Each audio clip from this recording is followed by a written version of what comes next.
یہ چھوٹے چھوٹے بچے گھر میں بھوکے پیاسے ہوتے ہیں جن کی موت ہوئی ہے، لیکن کسی کو یہ توفیق نہیں ہوتی کہ دودھ کی کوئی بوتل بچے کو پہنچا دے یا کوئی بسکٹ کا پیکٹ پہنچا دے یا شام کے کھانے کا کوئی انتظام کرے۔ اور دوسرے دن تو مجبوراً اور گھر کی عورتوں کو چولہا چلانا پڑتا ہے، چائے بنانی پڑتی ہے۔ نہیں دوستو، اتنی بے حسی بھی اچھی نہیں۔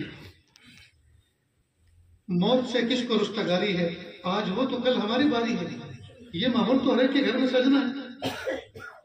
لہذا جب ہمیں یہ ہدایت مل گئی ہے کہ جس کے گھر میں میت ہوئی ہے اس کے ساتھ میں ہم اس طرح کا حسن سلوک کریں جی، تو ہم اگر کسی کے ساتھ کریں گے تو ہمارے ساتھ بھی کوئی کرے گا، لیکن ہم ہی نہیں کریں گے تو ہمارے ساتھ کون کرے گا؟ اس لیے دوستو ان باتوں کو اچھی طرح ذہن نشی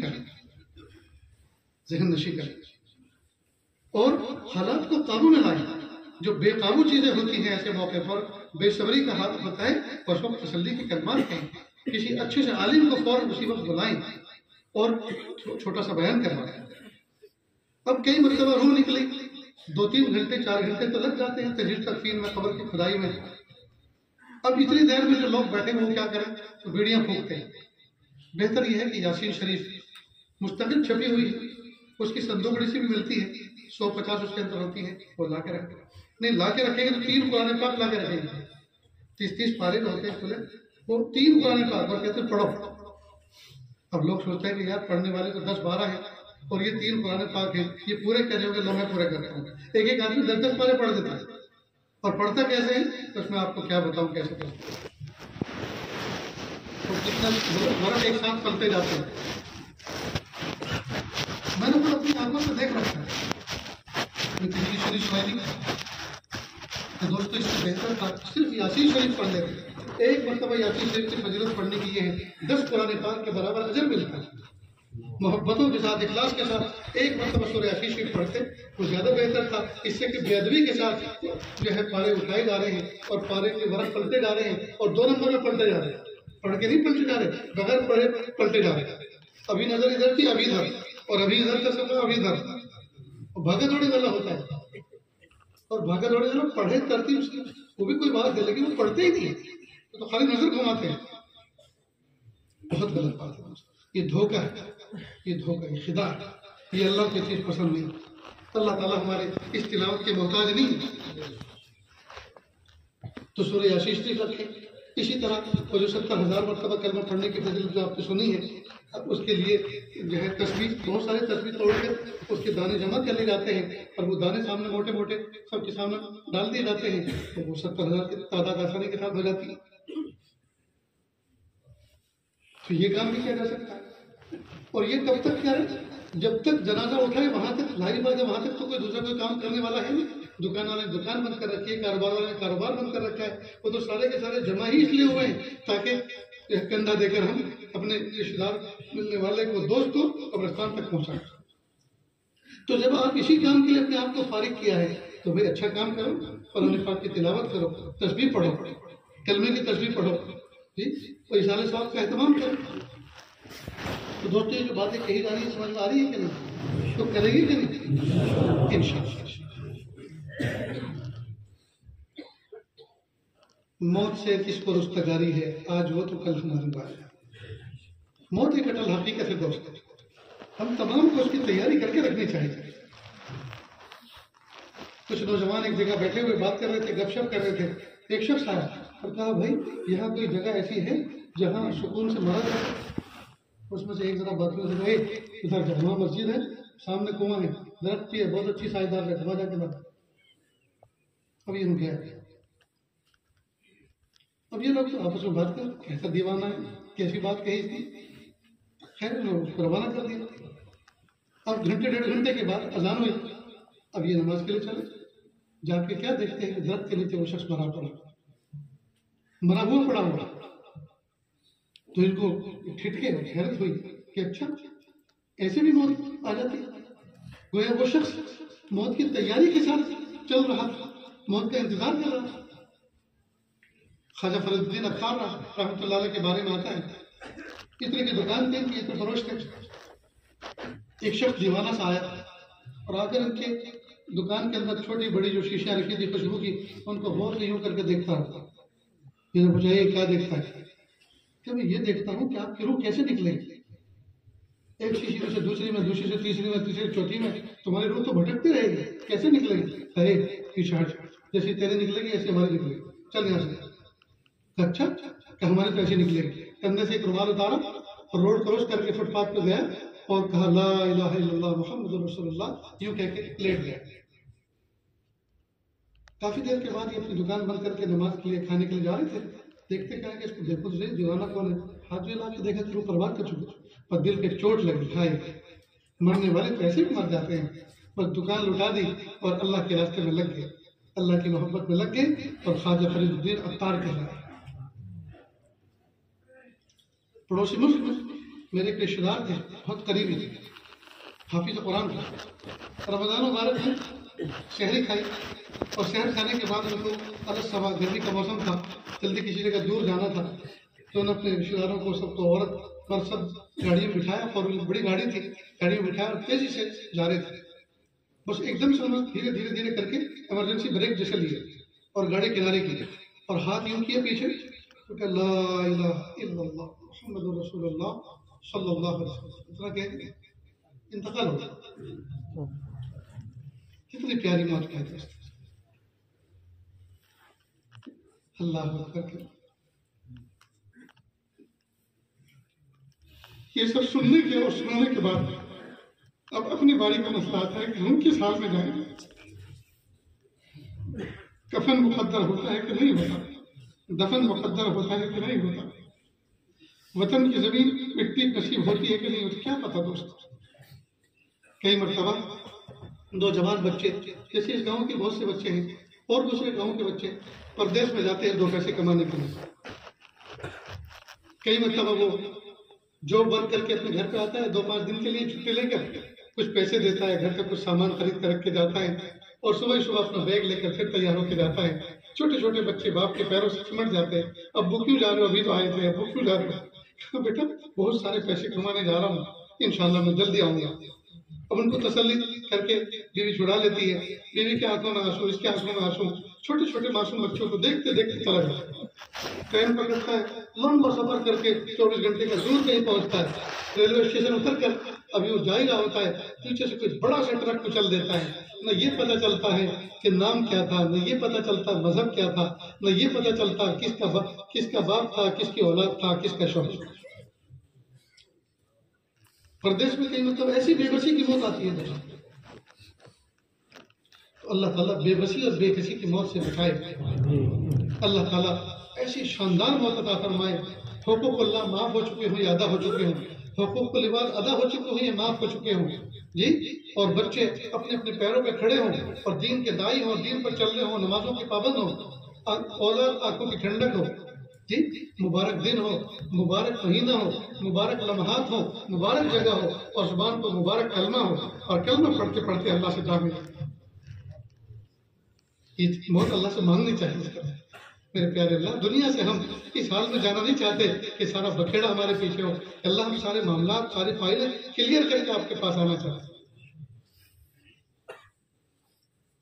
افسوس کی بات ہے دوستو، ہم لوگ موت کے تذکرے سننا اس سے ڈرتے ہیں۔ رات کے وقت جب موت میت کی کوئی بات ہونے لگے تو چھوٹے چھوٹے بچے بھی رضائیوں میں دبک جاتے ہیں اور اس کو اچھی طرح سے دبا لیتے ہیں، کوئی ہماری موت کی بات ہو۔ یہ سب چیزیں اصل میں اللہ تعالیٰ سے محبت کی کمی کے علامت ہے۔ موت تو اللہ سے ملنے کا ذریعہ ہے، اس سے کیا ڈرنا؟ یہ تو اللہ سے ملنے کا ذریعہ ہے، اس سے کیا ڈرنا؟ یاد رکھیں اللہ والے بہت آسانی کے ساتھ دنیا سے رخصت ہو جاتے ہیں، آسانی سے رخصت ہو جاتے ہیں، اور وجہ اس لیے کہ ان کا دل ہمیشہ وہیں لگا رہتا ہے۔ اور ایک موٹی سی بات ہے، جس آدمی کا سرمایہ جہاں ہوتا ہے دل وہیں لگا رہتا ہے۔ گھر کی بیوی ہو، گھر کی بڑی ذمہ دار ہو اور جویلری اور زیورات الماری میں کسی جگہ کسی کمرے میں رکھے ہوں، اس کا دل ہر وقت وہیں لگا رہتا ہے۔ رشتہ داری میں جاتی ہے توجہ وہیں رہتی ہے، پتہ نہیں اس کمرے کا کسی نے تالا نہ توڑ دیا، کسی نے تجوری کا تالا نہ توڑ دیا۔ میں جب چلی تھی دیکھ کے تو آئی تھی، پتہ نہیں چابی جو ہے اس کی اسی میں لگی تو نہیں رہ گئی، یہ دوسری چابی وہیں تو نہیں رہ گئی کہ یہ لٹکی ہوئی۔ تو سب سے آخری نظر بھی اسی الماری پر جس میں جمع جوکو ہے، اور سب سے پہلی نظر بھی اسی الماری پر جس میں جمع جو ہے گھر میں جب آتی ہے. کیوں؟ اس لیے کہ قیمتی سرمایہ اس میں اللہ والوں کا قیمتی سرمایہ جنت کی طرف وہ بھیج چکے ہوتے ہیں، اس لیے دل بھی توجہ بھی ادھر ہی رہتی ہے. اس لیے کہ جہاں مال ہوگا وہی توجہ ہوگی. ان کا مال، ان کا سرمایہ آخرت میں جمع ہو چکا ہے، لہذا توجہ وہی لگی رہتی ہے. اور ہم نے چونکہ دوستوں دنیا ہی میں بسایا ہے، دنیا ہی کو سجایا ہے، جنت سے نکالے گئے جب دنیا کو آ کے جنت بنانے میں لگ گئے، لہذا اسی دنیا میں رکھے ہوئے. تو یہ فرق ہے عوام الناس کی موت میں اور خواص کی موت میں، کہ خواص ان کی توجہ اللہ کی طرف مرنے سے پہلے سے لگی رہتی ہے، کیونکہ انہوں نے اپنی آخرت میں سب کچھ جمع کر رکھا ہے. اور ہماری ساری کی ساری توجہ دنیا کی طرف ہوتی ہے، اس لیے مرنے سے ڈرتے ہیں، مرنے کا تذکرہ سننے سے ڈرتے ہیں. اس لیے کہ اس کی تیاری جو نہیں کی. بھائی جس آدمی نے سفر کی تیاری کی ہے، ٹکٹ کنفرم ہو، کپڑوں پر پریس کر کے رکھی ہوئی ہو، بیگ اچھی طرح پیک کیا ہو، جو استعمال کی ضرورت کی دوائی ہوتی ہے وہ بھی ساتھ میں موجود ہو، اور پیسے بھی وافر مقدار میں ہو، تو اس آدمی کے سفر پہ جانا ایک بہترین تفریح ہوتی ہے. انجوائے کرتے ہوئے وہ سفر سے جاتا ہے. لیکن جس آدمی کا ٹکٹ بھی کنفرم نہ ہو، جس آدمی کے کپڑوں پر پریس بھی نہ ہو، جس آدمی کے پاس پیسے بھی پورے نہ ہو، اور اچانک سفر سے جانا پڑ جائے، سفر اس کے لیے عذاب علیم ملے، پریشان ہوتا ہے. بس یہی فرق ہے اللہ والوں کی موت میں اور دنیا داروں کی موت میں، کہ اللہ والوں نے سفر آخرت کے لیے مکمل تیاری پہلے سے کر کے رکھی ہوتی، اس لیے وہ آسانی سے دنیا سے چل جائے. اس لیے میرے بھائی جب بیماری ہو اور کمزوری ہو تو آدمی کو چاہیے کہ اپنی آخرت کو یاد کرے، اللہ کی یاد دل میں بسائے. کیا پتہ یہی بیماری زندگی کی شان ہونے کا سبب بن جائے اور یہی ذریعہ بن جائے اللہ تعالیٰ کے یہاں پہنچنے کا. اس لیے معاملات بالکل صاف اور ہڈن کچھ بھی نہ رکھے. کئی مرتبہ جوان بچوں سے، بیوی سے شوہر بہت کچھ چھپا کے رکھتا ہے، اور جب مرتا ہے تو جس کے قبضے میں جو ہوتا ہے وہ اپنا سمجھتا ہے، جس کے قبضے میں جو ہوتا ہے وہ سمجھتا ہے. باپ کو چاہیے کہ معاملہ پورا صاف کر کے جائے. پیارے حضرت پیر ذوالفقار صاحب نقشبندی رحمۃ اللہ علیہ، اللہ ان کی عمر میں برکت عطا فرمائے، عافیت نصیب فرمائے. اور انہیں ایک عجیب واقعہ سنا ہے کہ میں لاہور میں شہر میں تھا، مجھے پتہ چلا کہ ہمارے ایک ملنے والے ہاسپٹلائز ہیں، بہت سیریس کنڈیشن ہے. تو میں نے اس کو پتہ معلوم کیا، ہاسپٹل کا پہنچا تو جیسے بھی انٹر ہو رہا تھا کہ ان کا بیٹا بڑا باہر نکل رہا تھا. اس نے دیکھا اور بہت ہی پرتپاک استقبال، حضرت بہت اچھا ہوا آپ تشریف لائے، میرے والد صاحب کی کنڈیشن بہت خراب ہے، اور ڈاکٹر نے ابھی مجھے کہا ہے کہ جس مرض کے میں مبتلا ہے، مرض کی کنڈیشن اتنی پھیل چکی ہے کہ زیادہ سے زیادہ وہ ہفتہ اشرا جی سکتے ہیں، اس سے زیادہ نہیں جی سکتے. لیکن حضرت پلیز آپ ان سے مت بتاؤ. تو کہا آپ مجھے اپنے والد صاحب کے پاس تو لے کر جائیں، میں جانتا ہوں کہ مجھے کیا بتانا ہے کیا چھپانا ہے. میں نے اپنے دل میں کہا. خیر وہ لے کر گئے، چیئر ڈال دی گئی، سارے نیئر ڈیئر جتنے سے سب بیٹھ گئے. جب میں نے ان سے خطاب کیا کہ ملک صاحب، پنجابی زبان میں ملک بڑے صاحب کو کہتے ہیں، تو ملک صاحب اللہ نے آپ کو بہترین زندگی عطا فرمائی. میں نے کہا جی اللہ کا شکر ہے، مجھے اللہ نے بہت شاندار زندگی دی. اللہ نے آپ کو آنکھوں سے پڑھنے کی اولاد عطا فرمائی. اللہ تعالیٰ نے آپ کو کھلی دھلی روزی عطا فرمائی، کاروبار عطا فرمایا. کہ بالکل بے شک کہ اللہ پاک نے آپ کو حج نصیب فرمایا کہ بے شک کہ دیکھو موت برحق ہے. ہو سکتا ہے پہلے میری آ جائے اور ہو سکتا ہے پہلے آپ کی آ جائے، اس میں آپ کو کوئی شک ہے؟ کوئی شک نہیں. موت اپنے وقت نہ ایک سیکنڈ آگے نہ پیچھے، بتانے سے آ نہیں جاتی اور چھپانے سے ٹل نہیں جاتی. بالکل میرا یقین ہے، میرا ایمان کہ دیکھو آپ کا جو مرض ہے، ڈاکٹروں کا یہ کہنا ہے کہ اس مرض کے اندر بندہ زیادہ نہیں جی سکتا، اور ڈاکٹروں کا اندازہ یہ ہے کہ اس میں زیادہ سے زیادہ بندہ ہفتہ اشرا جی سکتا ہے. یہ ہفتہ اشرا جو ہے جو اللہ نے عطا فرمایا ہے بہت پرائم ٹائم ہے، بہت قیمتی وقت ہے. لہذا پہلی فرصت میں 2 رکعت نماز پڑھیں، لیٹ کر بیٹھ کر جیسی بھی آپ کی کنڈیشن ہے. 2 رکعت نماز صلاۃ التوبہ پڑھیں، اللہ سے معافی مانگیں. دوسرا کام آپ یہ کریں، آپ کے دل کے اندر کوئی تمنا ہو، کوئی ارادہ ہو، آپ اس کو اوپن کر دیں اور اپنے معاملات کو کلیئر کریں. ان کی آنکھوں میں آنسو آ گئے کہ حضرت اللہ آپ کو جزائے خیر دے، آپ نے مجھے بہت اچھی رہبری کی۔ کب میں تو دعا کر کے چلا گیا۔ انہوں نے فوراً ایک عالم صاحب، مفتی صاحب کو بلایا، اپنے بڑے بیٹے کو بٹھایا اور کہا بیٹا فلاں فیکٹری، فلاں کارخانہ، فلاں جائیداد، یہ میری پراپرٹی ہے، لکھو۔ فلاں بینک میں، فلاں بینک میں، فلاں بینک میں جو کچھ ہے وہ میرا ہے، لکھو۔ فلاں جگہ سے اتنا اتنا آنا ہے، لکھو، میرا ہے۔ اور فلاں جگہ اتنا اتنا دینا ہے، میرے حساب میں لکھو۔ یہ گھر فلاں فلاں، یہ سب چیزیں یہ میری ذاتی ہے۔ یہ بات ہو گئی۔ اس کے بعد ان کی اولادوں میں کوئی بچی تھی جو ان میرڈ تھی، شادی شدہ نہیں تھی، تو کسی رشتے دار سے کہا بھائی آپ کا بیٹا، میں اس کو چاہتا ہوں اپنا بیٹا بنا لوں، میری بیٹی کو آپ اپنی بیٹی بنانے کے لیے تیار ہیں؟ کہ جی میں تیار ہوں۔ منگنی ہو گئی، میری بیٹی آپ کی بیٹی بن گئی۔ پھر کہا کہ یہ میرا بیٹا ہے، میں آپ کے اپنے اس بیٹے کے لیے آپ کی بیٹی کو لینا چاہتا ہوں، آپ تیار ہیں؟ کہ جی میں تیار ہوں۔ چلو اس کا بھی رشتہ ہو گیا۔ تو پراپرٹی اور جائیداد کے بارے میں لکھوا دیا، ٹکٹ تیار کروا دیا، اور رشتے ناطے بھی ہو گئے۔ کہا بیٹا اگر اس سے کوئی بھول چوک ہوئی تو اللہ کے لیے مجھے معاف کر۔ اس رونا دھونا ہو گیا، اور 3 دن کے بعد انتقال بھی ہو گیا۔ کتنی بہترین موت پائی۔ آج کل دوستوں آدھی بات منہ میں، آدھی بات پیٹ میں، جی لوگ اپنی بات کلیئر کر کے نہیں جاتے، نہ لکھ کے جاتے ہیں، نہ سمجھا کے جاتے ہیں، نہ بتا کے جاتے ہیں۔